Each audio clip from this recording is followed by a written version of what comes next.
I died with the taste of ash and frozen blood in my mouth, abandoned in a blazing warehouse while my so-called husband walked away. So, why was my first breath filled with the suffocating scent of fresh white lilies and expensive vintage champagne? My eyes snapped open. The oppressive heat of the fire was gone, replaced by the biting chill of the central air conditioning. I pushed myself up, my hands trembling as they gripped the pristine white silk sheets. There was no soot on my skin, no agonizing burns, just the cold, heavy platinum ring sitting perfectly on my left ring finger. The realization hit me with the force of a physical blow, stealing the air from my lungs. I was back. I had been dragged backward through time, waking up precisely on the worst night of my previous life, my wedding night. This was the penthouse at the top of the Sterling Tower. The glittering, icy skyline of Manhattan stared back at me through the floor-to-ceiling windows, indifferent and sharp. Tonight was supposed to be the night Victor Sterling, the apex alpha of the New York underworld, would walk into this bedroom, look at me with absolute freezing disdain, and leave me sitting in the dark. That single moment of rejection had set the stage for my entire miserable, pathetic existence as his ignored Omega, culminating in my eventual death at the hands of his enemies. A bitter, broken laugh clawed its way out of my throat, loud and harsh in the quiet room. Not this time. I refused to be the fragile, tragic little Luna who cried himself to sleep, desperately hoping for a scrap of affection from a man made of ice. If Victor wanted a political pawn to decorate his mansion, I was going to be the most effective, intolerable piece of garbage he had ever laid his cold gray eyes on. If I could not escape this marriage through death, I would force him to hand me the divorce papers himself. I threw off the delicate white silk robe, leaving it crumpled on the floor, and marched straight to the vanity. The reflection staring back at me was the picture of Omega perfection: soft blonde hair, flushed cheeks, and a perfectly tailored appearance designed to appease a tyrant. I grabbed a fistful of my hair and ruined the careful styling, pulling it into a messy, chaotic tangle. Then I reached for the makeup.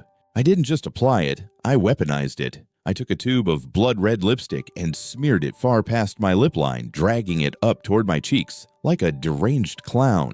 I dug my fingers into a palette of heavy, glittery black eyeshadow, smudging it around my eyes until I looked like a raccoon that had been dragged through a coal mine. It was a grotesque, jarring masterpiece of pure rebellion. But a visual assault wasn't enough. I needed absolute, undeniable chaos. I walked over to the state-of-the-art surround sound system built into the walls of the penthouse. With a manic grin, I cranked the volume dial to the absolute maximum. I bypassed the classical soothing instrumental tracks preloaded for our romantic night and selected the most obnoxious, heavily synthesized pop song I could find. A heavy electronic bass dropped abruptly, vibrating through the room. The floorboards literally vibrated beneath my bare feet as the electronic beat exploded into the room. I grabbed a decorative crystal microphone from the karaoke stand in the corner and switched it on. At the exact same moment, I let my pheromones loose. Driven by my adrenaline and lingering trauma, my scent shifted entirely. What had always been a soft, submissive blooming rose turned sharp, acidic, and heavy with the smell of crushed, bleeding thorns. It was an offensive territorial stench that would make any dominant alpha bare their fangs in pure disgust. Right on cue, the heavy oak doors of the bedroom swung open. Even over the deafening, erratic bass of the music, I could hear it. The rhythmic sound of his leather shoes clicked and clacked against the hardwood floor. Victor Sterling stood in the doorway. He was exactly as terrifying as my dying memories painted him. Towering, broad-shouldered, and impeccably dressed in a tailored black three-piece suit. His dark hair was slightly messy, and his jaw was set in that familiar, merciless line. This was the man who controlled the eastern seaboard's underground, a wolf whose mere presence could suffocate a room. I didn't flinch. I gripped the microphone, looked him dead in his unreadable, striking gray eyes, and began to sing. I screeched. I completely ignored the melody howling the upbeat pop lyrics with a voice so off-key and abrasive, it felt like scraping a fork across a porcelain plate. The microphone amplified the horrific dissonance, sending a sharp wave of feedback, whining through the luxurious bedroom. I watched his face, my heart pounding, a frantic rhythm against my ribs, waiting for the storm. I waited for his eyes to flash gold with alpha fury. I waited for him to snarl, to cover his nose, to block out my ruined aggressive pheromones. I waited for him to call me a lunatic and throw me out. Instead, Victor stopped walking. He didn't yell. He didn't cover his ears. He stood motionless in the center of the room, surrounded by the deafening, vibrating noise and my suffocating scent. Slowly, his dark eyebrows drew together in a slight frown. He closed his eyes. His broad chest expanded as he took a deep, deliberate breath, inhaling the sharp, thorny stench of my rebellious rose pheromones. His Adam's apple bobbed as he swallowed. Then Victor reached up and calmly loosened his dark silk tie. He unbuttoned the top 2 buttons of his dress shirt, walked right past me, completely ignoring my clownish face and the microphone I was practically shoving in his direction, and moved toward the plush, velvet sofa in the corner of the room. He sat down, leaned his head back against the cushions, draped one long arm over his eyes, and let out a long, heavy exhale. I stopped singing. The chaotic pop music continued to blast, shaking the crystal chandelier above us. I stood there panting, the microphone gripped so tightly in my hand, my knuckles were white. Less than 2 minutes later, over the heavy thumping bass line of the speakers, I heard it. A soft, steady rhythmic sound. He was sleeping. Victor Sterling, the ruthless alpha of New York, had just fallen into a deep, peaceful sleep in the middle of a literal sonic nightmare. I stared at his relaxed form, the microphone slowly slipping from my grip and hitting the thick Persian rug with a dull thud. My mind spun into absolute terrified confusion. What the hell is wrong with him? The morning sun over the Hamptons was blinding, cutting through the sheer curtains of the ancestral Sterling estate like a polished blade. I woke up alone. The chaotic, vibrating bass from my midnight rebellion in Manhattan was a fading memory, replaced by the suffocating quiet of the pack's stronghold. Victor had already flown us out here at dawn. Today was the first official breakfast with the pack elders, the ancient fossilized wolves who controlled the political undercurrents of the Sterling Empire. In my past life, I had spent hours preparing for this very morning. I'd worn a muted, elegant beige suit, kept my head bowed, and completely suppressed my pheromones to prove I was a compliant, submissive Luna. They had still looked at me like I was trash. This time, I was going to give them a reason to hate me. I walked into the massive walk-in closet and bypassed every piece of tasteful designer clothing. Instead, I dug out the most visually offensive garments I could find, remnants of my reckless teenage years that had somehow made it into the luggage. I pulled on a pair of tight, distressed leather pants that squeaked with every step, paired with an oversized neon pink silk shirt completely unbuttoned at the collar. I didn't brush my hair. I looked like a hungover rock star who had stumbled into the wrong mansion. Perfect. I marched down the grand sweeping staircase, my heavy steel-toed combat boots thudding aggressively against the imported marble steps. I could smell the breakfast before I saw it: roasted coffee beans, sizzling bacon, and the stifling, arrogant cologne of the pack elders gathered in the dining room. I didn't knock. I didn't wait to be announced. I lifted my boot and kicked the heavy double mahogany doors open. A loud bang echoed through the cavernous room as the heavy doors hit the walls with a thunderous crack. The low, sophisticated hum of elite conversation died instantly. 8 pack elders dressed in their dreary tailored suits snapped their heads toward me. Their eyes widened in absolute unadulterated horror. I didn't care. I strolled into the room, letting my combat boots drag across the priceless antique Persian rug with a grating, scratching sound. I walked straight to the empty chair on the right side of the head of the table Victor's side. I grabbed the heavy oak chair and pulled it out intentionally, letting its wooden legs screech violently against the hardwood floor. An agonizing screeching sound pierced the air like nails on a chalkboard. I dropped into the chair, slouching so low my spine barely touched the backrest.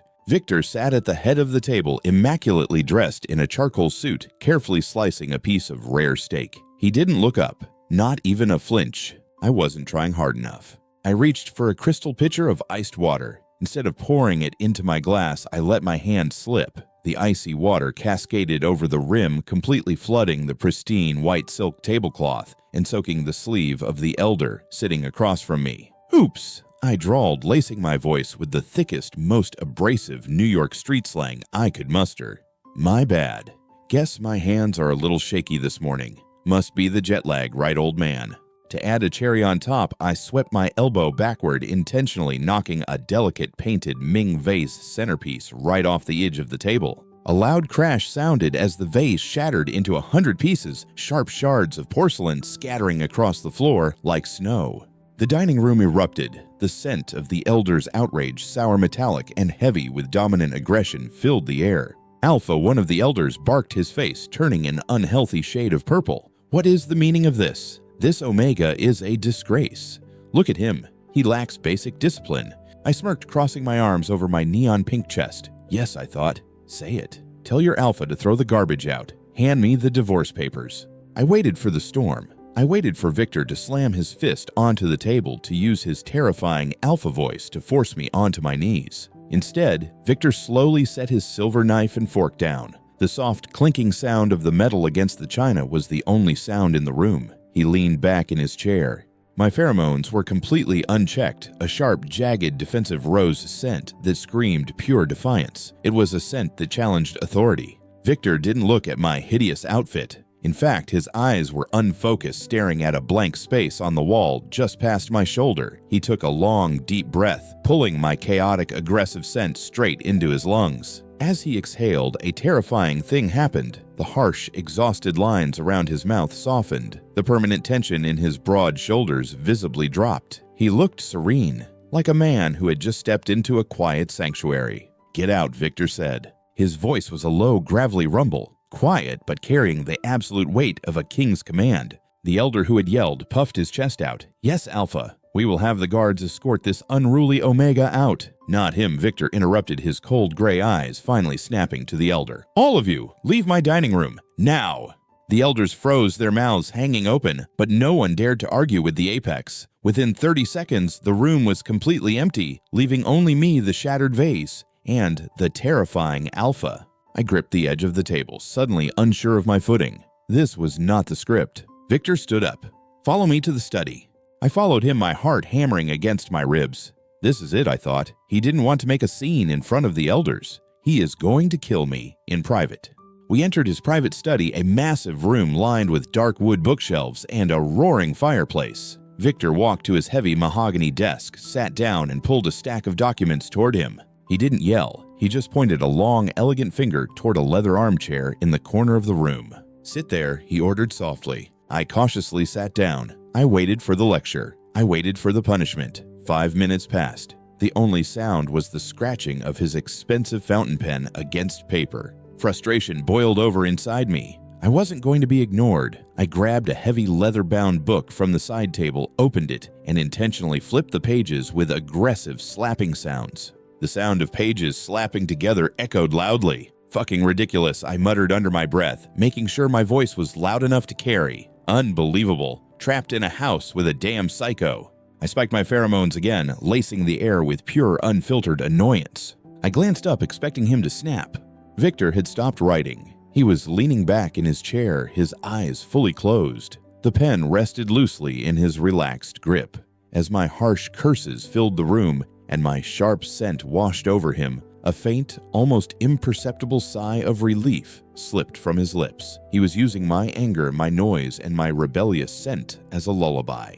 I stared at the most feared predator in New York, completely and utterly baffled. My grand plan for a quick, hateful divorce was failing spectacularly. The tyrant wasn't disgusted by me. He was comfortable. The bizarre rhythm of our marriage settled into a grotesque parody of domesticity. Over the next 3 weeks, back in the sprawling, cold expanse of the Manhattan penthouse, my grand rebellion was systematically dismantled, not by punishment, but by an infuriating, silent acceptance. I became Victor Sterling's personal walking white noise machine. He didn't lock me in my room. He didn't banish me from his sight. Instead, he mandated my presence. Whenever he was in his massive oak-paneled home office reviewing pack ledgers or signing off on underworld logistics, I was required to be there, sitting on the leather sofa, existing.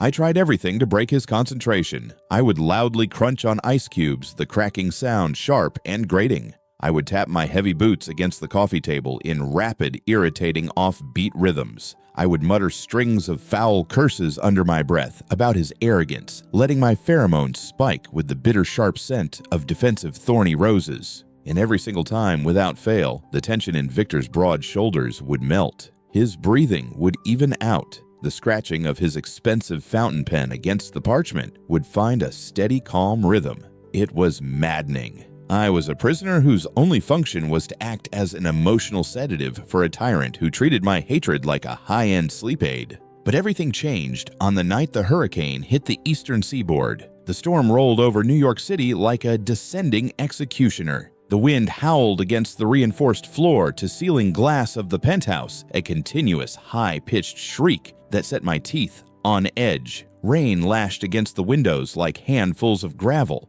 It was past 2 in the morning. I was curled up in the corner of the dark library, a thick blanket pulled over my shoulders, unable to sleep. The air pressure in the room was suffocatingly thick, heavy with the electric charge of the storm. A deafening boom shook the room. A jagged bolt of lightning tore across the sky, illuminating the room in a blinding flash of silver, followed instantly by a thunderclap so violent the floorboards vibrated beneath my feet. In the brief second of absolute silence that followed the thunder, I heard it. It wasn't the wind. It was a sound that absolutely did not belong in the Sterling stronghold. It was a harsh, ragged, desperate gasp, the sound of an animal suffocating. I froze the heavy book slipping from my lap with a soft thud. I held my breath, straining my ears over the drumming rain. There it was again, a low, pained groan coming from the hallway near Victor's private quarters. My instincts screamed at me to stay put. This was the man who had let me die in my past life. If he was choking on his own ambition, I should just sit here and listen to the music. But the sound came again, wetter and more desperate this time. Cursing my own lingering, stupid humanity, I threw off the blanket and walked quietly out into the dark, cavernous hallway. The door to Victor's room was slightly ajar. I pushed it open. A sharp crack of lightning struck, lighting the room. Victor was collapsed on the floor beside his massive bed. The apex alpha, the untouchable king of New York, was curled in on himself, his hands clutching the sides of his head with terrifying force. His chest heaved in frantic, uneven spasms. He was hyperventilating, choking on thin air. The air in the room was thick, sour, and suffocating with the scent of burnt cedar and scorched earth, the smell of an alpha whose nervous system was completely catastrophically overloading. "Victor," I whispered, my voice barely audible over the roaring wind outside. He didn't look up. He let out a raw, guttural sound of pure agony, pressing the heels of his hands harder into his eyes. He was having a severe neurological breakdown, a migraine so violent it was stripping away his humanity, leaving only a wounded blind beast. I took a step backward. "Leave him," a voice in my head hissed. "Let him suffer." But as I looked at his broad, shaking shoulders, I didn't see the cold monster from my past life. I saw a broken man drowning in the dark. I swallowed hard, stepping into the room. The hardwood floor creaked beneath my bare feet. I dropped to my knees beside him. The heat radiating off his body was intense, almost feverish. Slowly, hesitantly, I reached out. My hand trembled as my fingertips brushed against the damp, sweat-slicked hair at the nape of his neck. The moment my skin made contact, Victor violently flinched. But before he could pull away, my omega instincts, the ones I had been suppressing for weeks, surged to the surface. I stopped fighting my own biology. I took a deep, shaky breath and let my pheromones change. The sharp, aggressive thorns vanished. In their place, a pure, soft, incredibly dense scent of blooming red roses flooded the heavy air, wrapping around his chaotic, burning cedar scent like a soothing, cool balm. "Breathe," I commanded softly, my voice losing its sarcastic edge. I slid my hand from his neck to his broad, tense shoulder, applying a firm, grounding pressure. "Just breathe. Follow the scent." Victor gasped, a shuddering, violent intake of air. His head snapped up. His striking gray eyes were completely unfocused, glazed over with pain. He wasn't looking at my face. He couldn't. But his hand shot out. Long, cold fingers wrapped around my wrist like a steel vise. He didn't push me away. Instead, he pulled my arm closer, dragging my hand down until my palm was pressed flat against the erratic, hammering pulse at the base of his throat. He closed his eyes, his chest rising and falling against my hand. He was memorizing me. Not the shape of my eyes or the curve of my jaw, but the exact temperature of my skin, the specific rhythm of the pulse fluttering in my wrist, and the overwhelming, undeniable scent of my roses. The wind shrieked against the glass, but inside the room, the terrifying tension slowly began to snap. The burnt, sour smell of his distress faded, giving way to the clean, crisp scent of winter snow covering a cedar forest. Victor slumped forward, his heavy forehead resting against my collarbone. He was exhausted, stripped bare of his tyrannical armor. His grip on my wrist didn't loosen, but it turned from a trap into an anchor. "Don't go," Victor whispered. His voice was hoarse-broken and so devastatingly vulnerable, it sent a painful ache straight through my chest. "Please, just stay." I sat there on the cold hardwood floor, the most dangerous man in the city clutching me like a lifeline. I looked down at his dark hair, feeling the steady beat of his heart against my palm. My hatred, the cold armor I had worn since the moment I woke up in this second life, cracked. I realized with a terrifying sense of dread that I didn't know the real Victor Sterling at all, and even worse, I wanted to. The grand ballroom of the Waldorf Astoria was a suffocating sea of silk diamonds and predatory smiles. Tonight was the Sterling Pack's annual charity gala, a glittering facade where New York's elite wolves gathered to drink expensive champagne and secretly plot each other's downfalls. I stood near the edge of the room, a crystal flute of sparkling water cold against my palm. The noise was unbearable. The overlapping chatter, the clinking of delicate glassware, and the chaotic blend of 100 different heavy, arrogant alpha perfumes made the air feel thick and greasy. Beside me stood Victor. To the rest of the room, the apex alpha looked immaculate, an untouchable god carved from dark marble in a bespoke midnight blue tuxedo. But I knew the truth. I could feel the subtle, rigid tension in his broad shoulders. I could see the way his striking gray eyes stared blankly ahead, unable to distinguish the face of the mayor from the face of a waiter. He was navigating this viper's nest entirely by the sound of voices and the anchor of my scent. I purposely let my pheromones drift a steady thorny rose scent that acted as an invisible tether between us. Whenever a guest approached, I would tap my heavy silver rings against my glass, making a subtle clinking sound, an auditory cue to let Victor know exactly where I was. Luna. A slick, oily voice sliced through the hum of the ballroom. My spine locked. The fine hairs on the back of my neck stood up, and a sudden violent wave of nausea hit my stomach. I knew that voice. It was the voice that had haunted my dying moments in my past life. Damian Sterling. Victor's cousin emerged from the crowd holding a glass of bourbon, a sickeningly charming smile plastered across his handsome, deceitful face. This was the man who had orchestrated my kidnapping. The man who had whispered lies into the pack's ears, framing me for treason. Damian Victor acknowledged his voice, a flat, freezing rumble. Alpha. Julian Damian purred, stepping too close. The scent rolling off him was sharp and metallic, like rusted iron. What a beautiful evening. Though I must admit I have some deeply concerning news regarding the pack's financial ledgers. Damian took another step forward, closing the distance between us. As he moved, he deliberately stumbled. His shoulder slammed hard into Victor's chest. A soft hissing sound emerged so faint it was almost swallowed by the jazz band playing in the corner, but my ears caught it, a tiny aerosol spray. My apologies, Alpha Damian said quickly, stepping back, his eyes gleaming with a malicious, triumphant light. He raised his voice, ensuring the surrounding elders and pack members could hear. As I was saying, the financial leak, the traitor selling our shipping routes to the Russians. We tracked the encrypted emails. They came from the Luna's private terminal. A collective gasp rippled through the immediate crowd. The music seemed to falter. Dozens of eyes snapped toward me, filled with suspicion and sudden hostility. History was repeating itself. Damian was executing the exact same frame up that had led to my death. I opened my mouth to tear his lies apart, but before I could speak, the air pressure in the ballroom violently dropped. A sudden crash occurred as Victor's champagne glass slipped from his fingers, shattering into 100 glittering pieces against the marble floor. Suddenly, the smell of burnt cedar and scorched earth exploded into the room. It wasn't just an alpha's scent, it was a physical force. It hit the crowd like a shockwave, forcing weaker wolves to their knees. The elegant chatter turned into panicked screams. I looked at Victor, and my blood ran ice cold. He was hunched over his massive hands, gripping the edge of a nearby cocktail table so hard, the thick wood began to splinter and crack loudly under his fingers. His chest heaved in frantic, ragged gasps. The veins in his neck bulged black and terrifying against his pale skin. Damian hadn't just bumped into him. He had sprayed Victor with a synthetic, highly concentrated rut inducer. It was a forbidden black market chemical designed to strip an alpha of all rational thought, throwing them into a feral, mindless frenzy. Damian's plan was brilliant and utterly evil. Frame me for treason, then trigger Victor's rut, so the feral alpha would tear his traitorous mate apart right in front of the entire New York underworld. Victor, I shouted over the rising panic, reaching for him. Victor's head snapped toward me. The striking, cold gray of his eyes was entirely gone, swallowed by a glowing, terrifying, blood-red crimson. He bared his teeth, a raw, deafening roar ripping from his throat. It was the sound of a pure, untamed beast.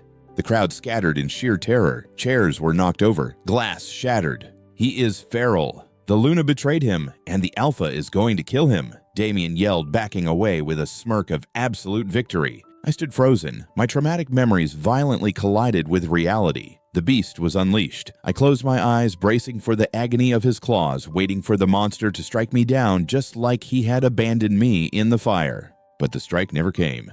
Instead of lunging at me, Victor lunged past me. With terrifying speed, the massive Alpha slammed into Damien, sending the traitor crashing backward into a pillar with a sickening crack. Before Damien could even scream, Victor spun around and stepped directly in front of me. He positioned his massive broad back to the entire ballroom, effectively shielding me from the world. He was breathing like a dying engine, the feral rut boiling his blood, demanding he bite, demanding he claim, demanding violence. He looked down at me, his crimson eyes chaotic and wild. He raised his hands, his long, sharp claws fully extended. Victor, I breathed my pheromones exploding in a panicked, trembling wave of roses. Victor let out a tortured, suffocating groan. He was losing the battle against the chemical. The beast wanted to tear into me, but the man who used my voice as a lullaby, refused.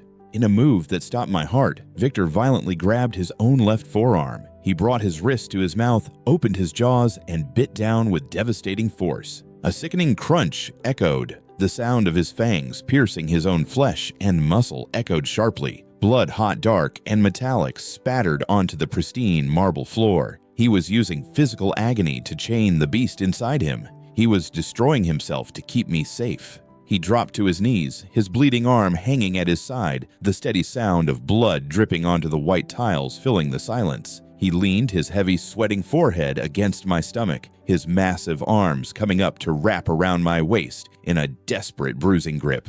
Whoever Victor growled his voice a wet, guttural snarl that echoed through the terrified, dead, silent ballroom. He didn't look at the crowd, he couldn't see them anyway. He just tightened his bloody grip on me. Whoever touches my Omega, I kill. He didn't say the Omega. He didn't say the traitor. He said my Omega. The heavy metallic scent of his blood mixed with the burning cedar clashing violently against my senses. My hands shook uncontrollably as I looked down at the apex alpha of New York, bleeding and kneeling at my feet, fighting his own biology just to be my shield. The hatred and the walls I had built around my heart shattered into a million irreparable pieces. I dropped to my knees beside him, uncaring about the ruined silk of my suit. I wrapped my arms fiercely around his broad, trembling shoulders, pulling his heavy head into the crook of my neck. I buried my face in his dark hair, releasing the thickest, most overwhelming blanket of soothing rose pheromones I could muster. "I've got you," I whispered fiercely, pressing my lips to his burning temple as the chaos of the ballroom faded into white noise. "I've got you, Victor." The private medical wing on the 70th floor of the Sterling Tower was suffocatingly quiet. The only sound was the steady, rhythmic beeping of the heart monitor. The feral chaos of the ballroom felt like a fever dream, replaced by the stark, sterile scent of rubbing alcohol, iodine, and the lingering heavy metallic tang of Victor's blood. He lay on the stark white hospital bed, his broad chest rising and falling in a deep, medically induced slumber. His left forearm was heavily wrapped in thick white bandages, hiding the devastating bite mark he had inflicted upon himself to protect me. I sat in the chair beside his bed, staring at his pale, exhausted face. The adrenaline had finally crashed, leaving me hollow, shaking, and desperate for answers. Why would the ruthless Apex Alpha destroy his own flesh to shield a political pawn? Why was he so calm when I screamed at him, yet so feral when someone else threatened me? I needed to know. Leaving his side, I walked down the dim, silent hallway toward Victor's private study. In my past life, this room had been strictly off-limits, a fortress of secrets. But tonight, in the aftermath of the attack, the heavy mahogany door had been left unlocked by the head of security. I slipped inside. The room was dark, smelling faintly of old paper and his signature cedar wood. I walked straight to the massive safe hidden behind a landscape painting. I knew the passcode not from this life, but from a fragmented memory in my past one overheard during a pack meeting. My trembling fingers punched in the numbers. The safe unlocked with a sharp click. The heavy steel door swung open, Inside, past the stacks of encrypted ledgers and offshore accounts, sat a thick, black medical dossier labeled strictly confidential.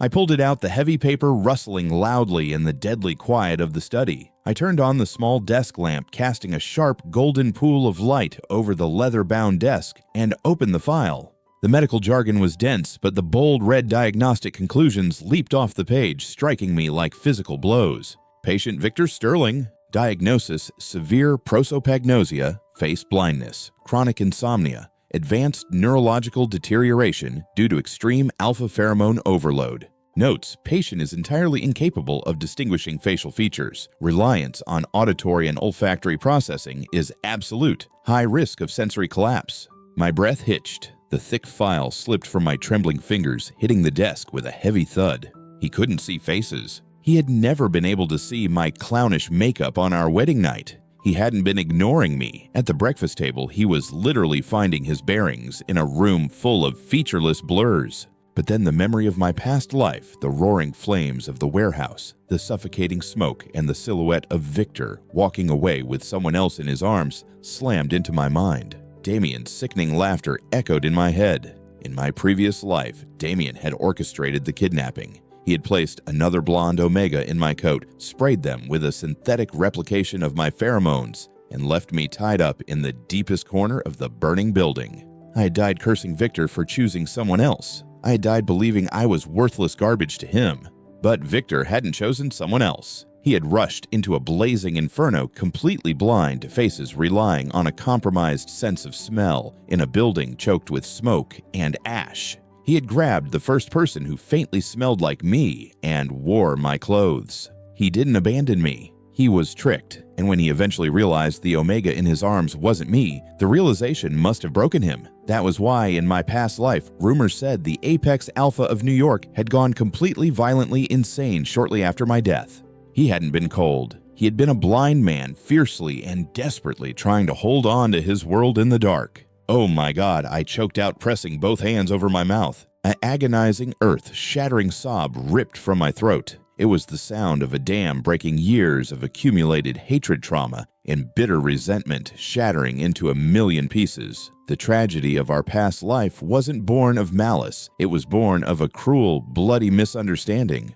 I grabbed the black file and ran. My heavy boots slammed against the hardwood floors, echoing frantically down the hallway until I burst back into the medical wing. Victor was awake. He was pushing himself up against the pillows. His breathing strained the monitors, beeping at an elevated, erratic pace. His striking gray eyes were scanning the room wide, unfocused and panicked. The scent of burning cedar flared in the air, the scent of an alpha who had lost his mate. Julian, his voice cracked a rough, desperate rasp. "I'm here," I sobbed, practically throwing myself at the edge of the bed. My pheromones flooded the sterile room, no longer sharp, no longer defensive or thorny. It was the purest, most overwhelming scent of weeping, blooming red roses, thick with absolute surrender and profound sorrow. Victor's panicked breathing hitched. His head snapped toward me. He reached out with his uninjured right hand, his large, calloused fingers trembling in the air until they found my face. I leaned into his touch, the tears streaming down my cheeks, hot and fast spilling over his knuckles.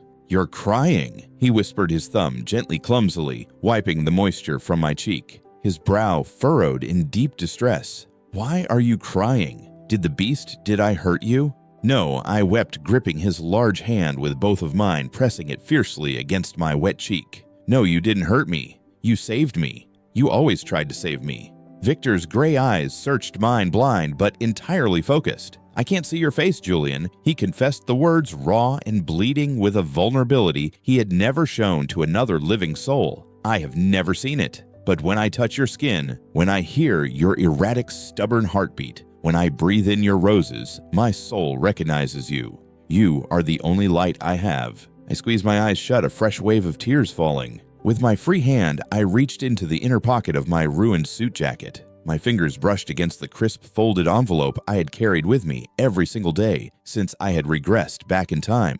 The divorce papers. The papers I had planned to throw in his face the moment I broke him.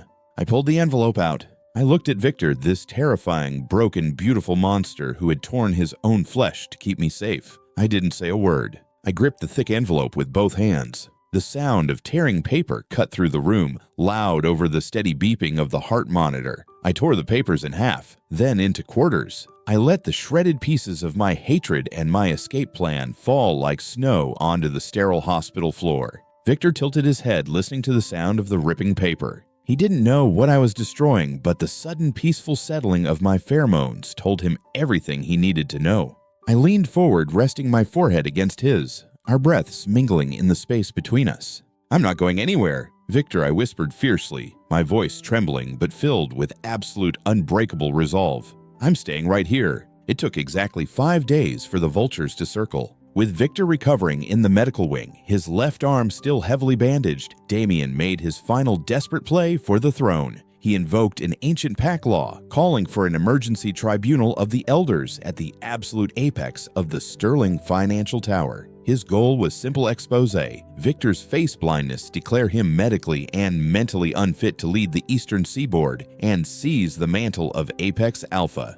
In my past life, this was the room where my death warrant had been silently signed. Not today. I stood in front of the floor-to-ceiling mirror in the penthouse suite, adjusting the cuffs of my shirt. Gone were the distressed leather pants. Gone was the neon pink silk and the grotesque clown makeup. Today I was draped in a bespoke razor-sharp black three-piece suit, tailored to the exact millimeter of my body. My blonde hair was slicked back flawlessly. I looked exactly like what I was, the Luna of the most terrifying syndicate in New York. I didn't smell like defensive thorny roses anymore. My pheromones were a dark, rich, overwhelming wave of velvet petals and old money, a scent of absolute untouchable authority. I stepped into the private elevator. The high-speed ascent to the 99th floor was utterly silent. When the metal doors slid open with a soft chime, the heavy, oppressive atmosphere of the boardroom hit me. The massive, circular glass table was surrounded by 12 pack elders. Damien stood at the head of the room, looking sickeningly confident, a projector remote in his hand. He was mid-speech, his voice dripping with faux sorrow. And it breaks my heart to reveal this Damien was saying, the sour metallic scent of his deceit filling the air. But my cousin, our Alpha, is entirely blind to our faces.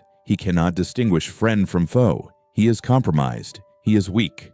And his unruly Omega.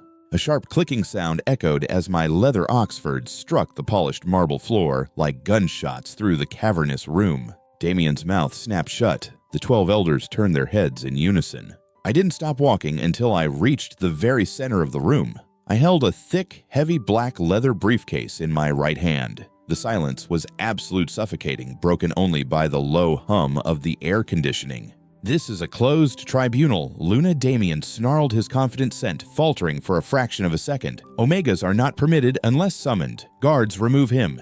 2 massive security wolves stepped forward. "I wouldn't do that," I said. My voice was eerily calm, smooth as glass, yet carrying an icy threat that froze them in their tracks. I released a concentrated spike of my pheromones, asserting my rank. The guards hesitated, lowering their heads instinctively. I didn't look at them. I kept my eyes locked on Damien's pale face. I lifted the heavy black briefcase and slammed it down onto the center of the glass table. A violent crack resounded. The violent noise made several elders physically jump. I popped the brass latches with 2 sharp clicks and dumped the contents across the pristine glass. Hundreds of pages of encrypted bank statements, offshore routing numbers, and black market shipping manifests spilled out. I didn't need Victor's intelligence network to find these. I had memorized every single one of Damien's illicit supply lines in my past life while locked in this very tower. Account number 884. B. Cayman Islands. I recited, my voice ringing out with deadly precision. $25 million embezzled from the Pax shipping ports over the last 3 years. The Russian weapons smuggling routes established under the Pax name without the Alpha's consent. I reached into my pocket, pulled out a small, sealed plastic evidence bag, and tossed it onto the pile of papers. Inside was a crushed aerosol canister and a black market synthetic rut inducer. I continued, my voice dropping to a dangerous whisper. Purchased 3 weeks ago. Used against your own Alpha at a public gala to incite a feral massacre. The boardroom erupted. The elders scrambled, grabbing the papers, their eyes widening as they read the undeniable, irrefutable proof of Damien's treason. Damien's face drained of all color. His scent turned into a putrid, suffocating wave of sour iron and raw terror. "This is a lie," he screamed, his voice cracking. "He's a traitor. He forged this." No, he didn't. The low, rumbling voice came from the shadows at the back of the room. The temperature in the boardroom plummeted. The scent of burning cedar and ozone flooded the space, instantly crushing Damien's pathetic fear scent. Victor stepped out of the darkness. He hadn't been resting in the medical wing. He had been waiting. He wore a dark coat draped over his shoulders, his left arm still bandaged, but he moved with the terrifying, fluid grace of an apex predator. The elders immediately dropped the papers and bowed their heads, exposing their necks in absolute submission. Damien stumbled backward, his knees hitting a leather chair. "Victor Alpha, please. He's manipulating you. You can't even see who I am." Victor didn't look at Damien. He walked straight toward me, his heavy footsteps steady and deliberate. He stopped right behind me. I felt the immense comforting heat of his broad chest against my back. Slowly, possessively, Victor wrapped his uninjured right arm around my waist, pulling me flush against him. He buried his face in the crook of my neck, taking a deep, shuddering breath of my velvet rose pheromones right in front of the entire council. It is true, Victor spoke, his deep voice vibrating against my spine loud enough for every terrified wolf in the room to hear. I cannot see the faces of cowards. I cannot see the faces of traitors. He lifted his head, his striking crimson-flared eyes finally locking onto the blurry shape of Damien. "But I do not need my eyes to see the truth," Victor growled, the alpha command in his voice vibrating the glass of the windows. "And I could be blind to the entire world, but my soul will always recognize my mate." Victor raised his hand and gestured lazily to the guards. "Take him to the basement. I will deal with the traitor myself tonight." Damien screamed, thrashing wildly as the guards seized him by the arms and dragged him backward out of the boardroom. The heavy doors slammed shut, cutting off his pathetic begging. The remaining elders stood frozen, terrified to even breathe. Victor ignored them. He turned me around to face him. His eyes were no longer the feral red of a beast, but a soft, breathtaking silver. His calloused fingers brushed a stray lock of blonde hair behind my ear, his touch agonizingly gentle compared to the violence he had just commanded. "You look beautiful today," Victor whispered, a faint, rare smile touching the corners of his lips. "I can't see it, but I can hear the way they hold their breath when you walk.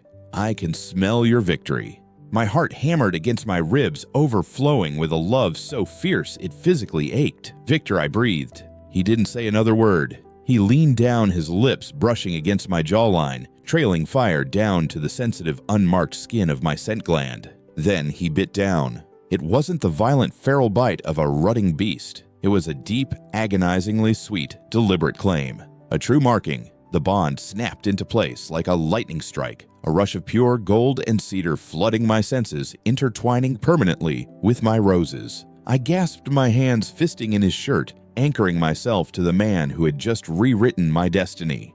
In front of the most powerful wolves in New York, the Alpha and the Luna became one. The past was dead. The Empire was ours. Winter hit New York City with the force of a frozen sledgehammer bearing Manhattan under a thick, blinding blanket of white snow. Outside the reinforced floor-to-ceiling glass of our penthouse, the blizzard howled. The wind shrieked against the steel architecture of the Sterling Tower, a high-pitched, chaotic sound that made the city below look like a frozen, dead wasteland. But inside, the air was suffocatingly warm, thick with the crackle of the massive stone fireplace and the overwhelming intertwined scents of burning cedarwood and rich velvet roses. It had been 6 months since the tribunal, 6 months since Damien had been dragged into the basement and erased from the pack's history, 6 months since Victor had sunk his fangs into my scent gland, tying our souls together in a bond so absolute it felt like it had rewritten my very DNA. The Sterling Empire was no longer a fractured syndicate holding on to power through fear and paranoia. It was a fortress, and I was no longer the fragile mocked Omega destined to burn in a warehouse. When I walked into the pack headquarters now, the elders didn't sneer. They lowered their eyes, exposed their necks, and held their breath until I permitted them to speak. I was the Luna who had orchestrated a bloodless coup with a black briefcase, the only person on Earth who held the leash of the Apex Alpha. "You are completely, utterly impossible," I muttered, pacing the length of the Persian rug. The rapid sound of my leather slippers hitting the floor echoed through the room.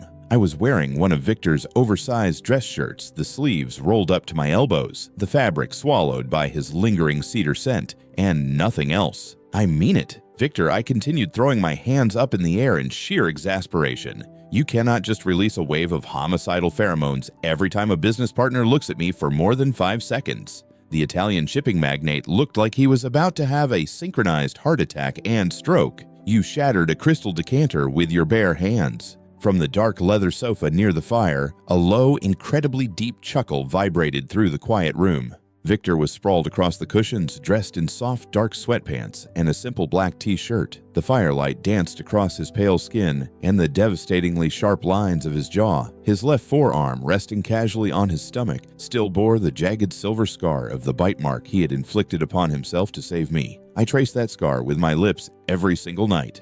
He didn't open his eyes. He didn't need to. He was thinking about how you smelled. Victor murmured, his voice a gravelly, lazy drawl. I could hear the change in his heartbeat. It sped up when you handed him the contract. It was entirely inappropriate. He is 72 years old and needs a walking cane, Victor. I groaned, stopping my pacing to glare at him. He was probably just having palpitations from climbing the stairs. Irrelevant, Victor dismissed calmly. He took a slow, deliberate breath, his chest expanding. You are agitated. Your roses are turning thorny again. Come here. No, I am lecturing you on geopolitical diplomacy, I said stubbornly, crossing my arms over my chest. Victor finally opened his eyes. The striking liquid silver of his gaze locked in on my general direction.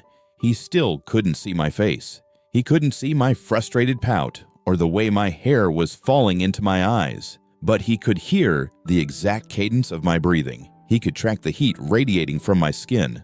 With a speed that still terrified me, the Apex Alpha moved. Before I could even take a step back, Victor's massive hand shot out his long fingers, wrapping securely around my wrist. With one effortless tug, the world tilted, and I went crashing down onto the sofa landing squarely on top of his hard chest. A soft grunt escaped my lips. Diplomacy is boring. Victor rumbled, his arms immediately coming around my waist to lock me in place. His large, warm hand slid up my back under the oversized shirt, tracing the line of my spine with a gentle, possessive reverence. I let out a soft, involuntary sigh, the fight draining out of me the second my skin met his. The bond mark on the side of my neck tingled, a warm, pulsing sensation that echoed the steady, heavy thud of his heart beneath my ear. "You're a tyrant," I whispered, resting my chin on his chest to look up at him.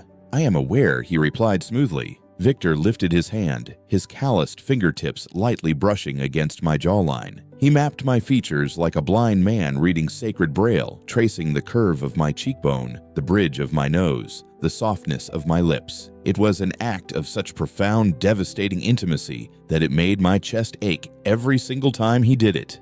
He didn't need to see my eyes to know exactly who I was. He knew me better than I knew myself. "I have a headache," Victor confessed softly, the arrogant alpha facade dropping completely. He buried his face into the crook of my neck, his nose brushing against the raised scar of our bond mark. He inhaled deeply, pulling the heavy velvet scent of my pheromones deep into his lungs. The council meeting was too loud, too many overlapping scents. It makes my head split open. My heart softened instantly. The chronic migraines and the sensory overload from his prosopagnosia were a constant battle. But now he didn't have to fight it alone in the dark. I shifted my weight, straddling his hips so I could wrap my arms fully around his broad shoulders. I ran my fingers through his thick, dark hair, gently massaging his scalp just the way I knew he liked. "Do you want your medication?" I asked softly, the sharp New York attitude melting into pure, undeniable affection. Victor shook his head against my collarbone. His grip on my waist tightened, pulling me impossibly closer. "No," he mumbled, his voice muffled against my skin.